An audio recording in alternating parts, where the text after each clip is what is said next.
മാറാൻ ഇഷ്ടമില്ലാത്ത ഒരു വരി പോലും എഴുതാനിടയാകാത്ത വണ്ണം എൻ്റെ കരങ്ങളെ ഞാൻ നിയന്ത്രിച്ചുകൊള്ളണം. വിശുദ്ധ ചെറുപുഷ്പം തൻ്റെ ആത്മകഥ എഴുതുന്നതിന് മുമ്പ് പരിശുദ്ധ അമ്മയോട് പ്രാർത്ഥിച്ച ഒരു കൊച്ചു പ്രാർത്ഥനയാണ്. പ്രിയമുള്ളവരെ, ദൈവത്തിൻ്റെ ഹിതമനുസരിച്ച് മാത്രമാണ് പുണ്യജീവിതത്തിൻ്റെ ഈ ചരിത്രം എഴുതപ്പെട്ടിട്ടുള്ളത്. കേവലം ചെറുപ്രായം മുതൽ തനിക്ക് ലഭിച്ച ദൈവസ്നേഹത്തിൻ്റെ അളവ് പോലാണ് അവളുടെ ആത്മകഥ. പുണ്യവതിക്ക് അടിസ്ഥാന വിശ്വാസം പകർന്നു കൊടുത്ത മാതാപിതാക്കളുടെയും സഹോദരിമാരുടെയും സ്നേഹത്തെ അവൾ അടിവരയിട്ട് കാണിക്കുന്നു. പ്രകൃതിയാകുന്ന നല്ല പുസ്തകം എന്നെ കൺമുൻപ് തുറന്നു വയ്ക്കുക നല്ല ദൈവം തിരുമനസ്സായി എന്ന് പൊന്മുതി പറയുന്നു.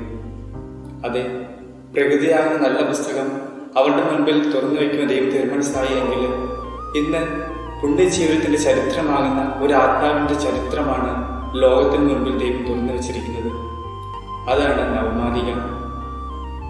ആധുനിക കാലത്തെ ഏറ്റവും വലിയ വിശുദ്ധിയാണ് വിശുദ്ധിയിലെ വിശുദ്ധ കൊച്ചു ത്രേസ്യ എന്ന് പുണ്യവാനായ 10-ാം പീസ് മാർപ്പാപ്പ അവളുടെ നാമകരണത്തിന് മുൻപ് തന്നെ പ്രസ്താവിക്കുകയുണ്ടായി.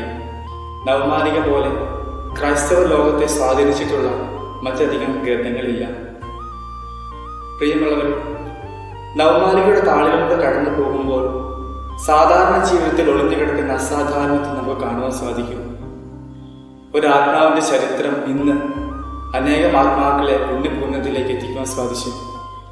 പ്രിയമുള്ളവർ, നമ്മുടെ ഓരോരുത്തരുടെയും ജീവിതത്തിലും നവമാലികയുടെ സ്വാധീനം ഉണ്ടാകട്ടെ.